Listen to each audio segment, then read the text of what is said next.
ಇವತ್ತು ರೇಣುಕಾಸ್ವಾಮಿಯ ಕೊಲೆ ಆಗಿರ್ತಕ್ಕಂಥದ್ದು ಎಷ್ಟೋ ಅಭಿಮಾನಿಗಳಿಗೆ ಒಂದು ರೀತಿ ಶಾಕ್ ಆಗಿದೆ. ಎಲ್ಲರೂ ಡಿ ಬಾಸ್ ಅಂತ ಕರೀತಾರೆ, ನಮ್ಮ ಬಾಸ್ ಈ ರೀತಿ ಮಾಡಿದ್ರ? ಬಟ್ ಆ ಶೆಡ್ ಅಲ್ಲಿ ರಾಡ್ಗಳನ್ನ ತಗೊಳ್ದು ತುಂಬಾ ಚಿತ್ರಹಿಂಸೆ ಮಾಡಿ ರೇಣುಕಾಸ್ವಾಮಿಯನ್ನ ಕೊಲೆ ಮಾಡಿದ್ದಾರೆ. ಹೊಡೆದು ಸಾಯಿಸುವಷ್ಟು ಕ್ರೂರ ಮನಸ್ಥಿತಿಗೆ ಯಾಕೆ ಇಳಿದ್ರು ಅಂತ. ಚಾಲೆಂಜಿಂಗ್ ಸ್ಟಾರ್ ದರ್ಶನ್ ಅಷ್ಟೊಂದು ಕ್ರೂರಿನ? ಅವ್ರ ಮನಸ್ಸು ಅಷ್ಟೊಂದು ಕಠೋರನ? ಜೀವಕ್ಕೆ ಬೆಲೆ ಇಲ್ವಾ ರೀ? ಪ್ರಾಣಿ ಪಕ್ಷಿಗಳ ಮೇಲೆ ಅಷ್ಟೊಂದು ಕಾಳಜಿ ತೋರಿಸ್ತಾರೆ, ಆದ್ರೆ ಒಬ್ಬ ನರ ಮನುಷ್ಯನ ಜೀವನೇ ಬಲಿ ಪಡೆದು ಬಿಟ್ಟಲ್ರಿ. ಅಲ್ಲರಿ, ಅವ್ರನ್ನ ಹೊಡೆದು ಸಾಯಿಸುವಷ್ಟು ಒಬ್ಬ ಕಾಮನ್ ಪೀಪಲ್ಗೆ ಸುಪಾರಿ ಕೊಟ್ಟು ಅವನ ಜೀವವನ್ನೇ ತೆಗೆಯುವಷ್ಟು ಕಠೋರನ ಕನ್ನಡ ಚಿತ್ರರಂಗದ ಯಜಮಾನನ ಮನಸ್ಸು. ನಾವು ದರ್ಶನ್ ಅವರನ್ನ ಹೀಗೆ ಅಂತ ಅನ್ಕೊಂಡಿರ್ಲಿಲ್ಲ. ದೇಹಿ ಅಂತ ಅವ್ರ ಮನೆ ಬಳಿ ಬಂದಂತ ಪ್ರತಿಯೊಬ್ಬರಿಗೂ ಕೂಡ ಎಡಗೈನಲ್ಲಿ ಕೊಟ್ಟಿದ್ದು ಬಲಗೈಗೆ ಗೊತ್ತಾಗದಂತೆ, ಬಲಗೈನಲ್ಲಿ ಕೊಟ್ಟಿದ್ದು ಎಡಗೈಗೂ ಗೊತ್ತಾಗದಂತೆ ಅಷ್ಟೊಂದು ಸಹಾಯ ಮಾಡ್ತಾರೆ. ಕಷ್ಟ ಅಂತಂದ್ರೆ ಸಾಕು, ಅವರ ನೆರವಿಗೆ ಧಾವಿಸ್ತಾರೆ. ಸಾಕಷ್ಟು ಜನರಿಗೆ ಲಕ್ಷಾಂತರ ರೂಪಾಯಿ, ಕೋಟ್ಯಾಂತರ ರೂಪಾಯಿ ಸಹಾಯ ಮಾಡಿದ್ದಾರೆ. ಸೊ ಇಂಥ ಮನುಷ್ಯನಿಗೆ ಒಬ್ಬ ಕಾಮನ್ ಪೀಪಲ್ ಜೀವವನ್ನ ತೆಗಿಬೇಕು, ಅವನಿಗೆ ಸುಪಾರಿ ಕೊಟ್ಟು ಒಡಿಸ್ಬೇಕು, ಹೊಡಿಬೇಕು ಅನ್ನುವಂಥ ಮನಸ್ಸು ಯಾಕೆ ಬಂತು? ಒಂದು ಸಿಲ್ಲಿ ವಿಚಾರಕ್ಕೆ ಒಂದು ಜೀವನೇ ಬಲಿ ಆಯ್ತಲ್ರಿ. ಹೀಗಂತ ಬೆಳಗ್ಗೆಯಿಂದ ಟಿವಿಯನ್ನ ನೋಡ್ತಕ್ಕಂಥವ್ರು ಚಾಲೆಂಜಿಂಗ್ ಸ್ಟಾರ್ ದರ್ಶನ್ ಅವರನ್ನ ಬಾಯಿಗೆ ಬಂದಂಗೆ ಬೈತಾ ಇದ್ದಾರೆ. ಸೊ ಒಂದು ಕಾಮನ್ ಪೀಪಲ್ ಜೀವ ಹೋಯ್ತಲ್ಲ, ಇವತ್ತು ಅವ್ರ ಕುಟುಂಬಕ್ಕೆ ಯಾರು ಹೊಣೆ ಅಂತ ಪ್ರಶ್ನೆ ಮಾಡ್ತಾ ಇದ್ದಾರೆ. ಬೆಳಗ್ಗೆಯಿಂದ ಬ್ರೇಕಿಂಗ್ ನ್ಯೂಸ್ಗಳನ್ನ ನೋಡಿದವ್ರಿಗೆ ಚಾಲೆಂಜಿಂಗ್ ಸ್ಟಾರ್ ದರ್ಶನ್ ಅವರು ಏನ್ ಮಾಡಿದ್ರು, ಸೊ ರೇಣುಕಾಸ್ವಾಮಿ ಅನ್ನುವಂತ ಆತ ಯಾರು, ಆತನಿಗೂ ಚಾಲೆಂಜಿಂಗ್ ಸ್ಟಾರ್ ದರ್ಶನ್ ಅವ್ರಿಗೂ ಏನ್ ಸಂಬಂಧ, ಆತನನ್ನ ಕೊಲೆ ಯಾಕೆ ಮಾಡಿಸಿದ್ರು, ಈ ಕೊಲೆ ಪ್ರಕರಣದಲ್ಲಿ ಯಾರೆಲ್ಲ ಭಾಗಿಯಾಗಿದ್ದಾರೆ, ಇದೆಲ್ಲದರ ಡೀಟೇಲ್ಸ್ ನಿಮ್ಗೂ ಗೊತ್ತಿರುತ್ತೆ. ಆದ್ರೆ ಚಿಕ್ಕದಾಗಿ ಹೇಳೋದಾದ್ರೆ, ರೇಣುಕಾಸ್ವಾಮಿ ಚಾಲೆಂಜಿಂಗ್ ಸ್ಟಾರ್ ದರ್ಶನ್ ಅವರ ಅಪ್ಪಟ ಭಕ್ತ, ಅಂದ್ರೆ ಅಪ್ಪಟ ಅಭಿಮಾನಿ. ಬರೀ ಸಿನಿಮಾಗಳನ್ನ ನೋಡಿ ಎಂಟರ್ಟೈನ್ಮೆಂಟ್ ನ ತಗೊಂಡು ಮನೆಗೆ ಹೋಗೋದಲ್ಲ ಆತನ ಕೆಲಸ. ತನ್ನ ಸಂಸಾರ, ತನ್ನ ಕುಟುಂಬ ಎಷ್ಟು ಸಂತೋಷವಾಗಿರುತ್ತೋ ಅಷ್ಟೇ ತಾನು ಆರಾಧಿಸುವಂತಹ ಚಾಲೆಂಜಿಂಗ್ ಸ್ಟಾರ್ ದರ್ಶನ್ ಅವರ ಕುಟುಂಬವೂ ಕೂಡ ಅಷ್ಟೇ ಸಂತೋಷವಾಗಿರ್ಬೇಕು.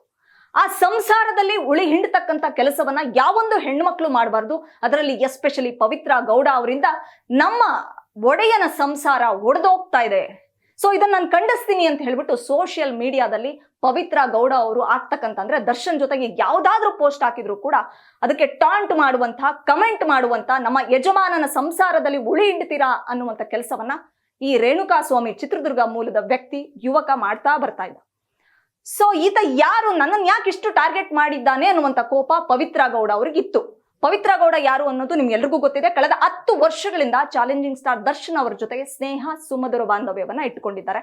ಆ ಸಂಬಂಧ ಬಾಂಧವ್ಯ ಏನು ಅಂತಕ್ಕಂಥದ್ದನ್ನ ನಾವು ಮತ್ತೊಮ್ಮೆ ನಿಮ್ಮೆಲ್ರಿಗೂ ಹೇಳ್ಬೇಕಾಗಿರ್ತಕ್ಕಂಥ ಗೋಜಿಲ್ಲ ಅನ್ಕೋತೀನಿ. ಯಾಕಂದ್ರೆ ನಿಮ್ಮೆಲ್ರಿಗೂ ಗೊತ್ತಿದೆ ಅವ್ರ ಸಂಬಂಧ ಎಂತದ್ದು ಅಂತ. ಸೊ ವಿಜಯಲಕ್ಷ್ಮಿ ದರ್ಶನ್ ಅವ್ರಿಗೆ ಅವ್ರ ಸಂಸಾರ ಹಾಳಾಗ್ತಾ ಇದೆಯಲ್ಲ ಪವಿತ್ರ ಗೌಡ ಅವರಿಂದ ಅನ್ನುವಂಥ ಕೋಪ, ಸಿಟ್ಟು, ಸೇಡು ಎಲ್ಲವೂ ಕೂಡ ಒಬ್ಬ ಅಭಿಮಾನಿಯಾಗಿ ತಾನು ಆರಾಧಿಸುವಂತ ನೆಚ್ಚಿನ ನಟನ ಸಂಸಾರ ಚೆನ್ನಾಗಿರ್ಬೇಕು ಅಂತ ಎಲ್ಲರೂ ಬಯಸ್ತಾರೆ. ಅದೇ ರೀತಿ ರೇಣುಕಾಸ್ವಾಮಿನೂ ಬಯಸಿದ್ದ.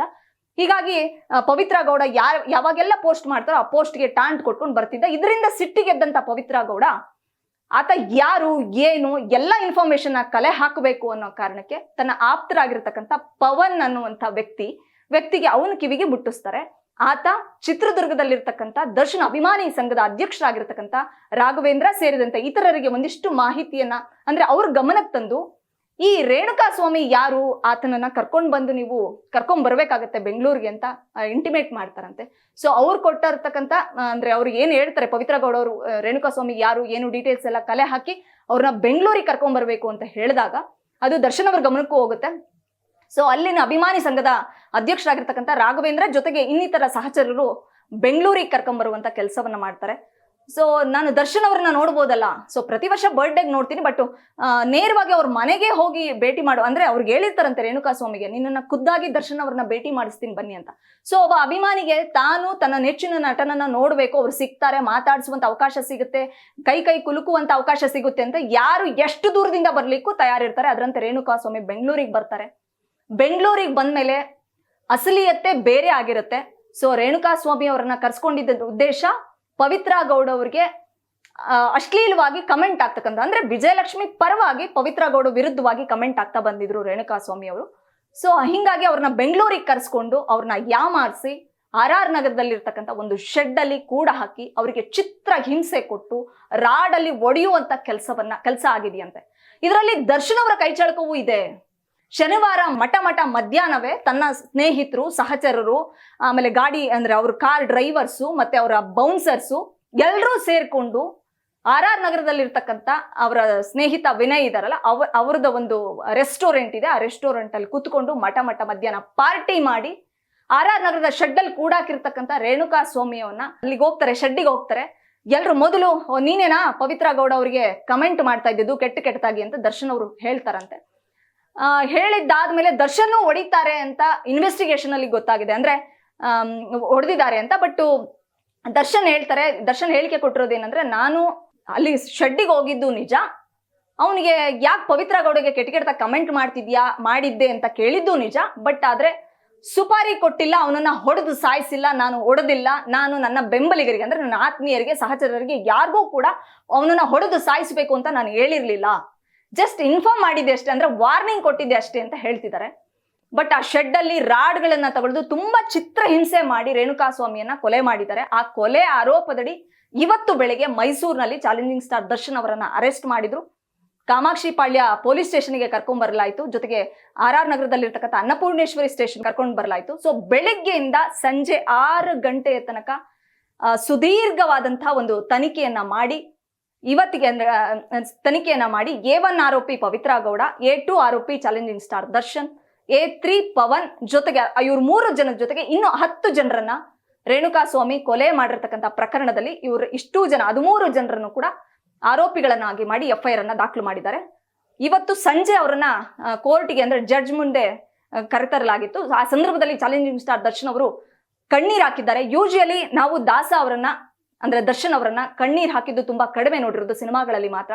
ಬಟ್ ಇವತ್ತು ಅವ್ರು ಅಂದ್ರೆ ಅವ್ರು ನಿಜವಾಗ್ಲೂ ಕೂಡ ರೇಣುಕಾ ಸ್ವಾಮಿಯನ್ನ ಕೊಲೆಗೈಯುವಲ್ಲಿ ಅವರ ಪಾತ್ರ ಎಷ್ಟಿದೆ, ಅವ್ರು ಹೊಡೆದಿದ್ ನಿಜಾನ, ಕುಡಿದ ಮತ್ತಲ್ಲಿ ದರ್ಶನ್ ಕೂಡ ರೇಣುಕಾ ಸ್ವಾಮಿ ಮೇಲೆ ತುಂಬಾ ಹೀನಾಯವಾಗಿ ಹಲ್ಲೆ ಮಾಡಿದ್ರ, ರಾಡ್ ತಗೊಂಡು ಅವರು ಹೊಡೆದ್ರ, ಅಥವಾ ಅವ್ರ ಜೊತೆಗಿರ್ತಕ್ಕಂಥ ಆತ್ಮೀಯರು ಮಾತ್ರ ಹೊಡೆದಿದ್ರ?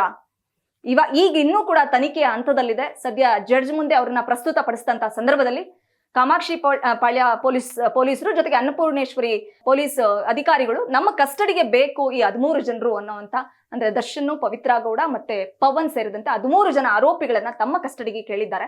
ಈ ಪ್ರಕರಣ ಯಾವ ಹಂತಕ್ಕೆ ಹೋಗಿ ನಿಲ್ಲುತ್ತೆ ಗೊತ್ತಿಲ್ಲ. ಬಟ್ ಒಂದು ಅಮಾಯಕ ಜೀವ, ಒಂದು ಬಡ ಜೀವ, ಒಬ್ಬ ಅಭಿಮಾನಿಯ ಜೀವ ಹೋಯ್ತು.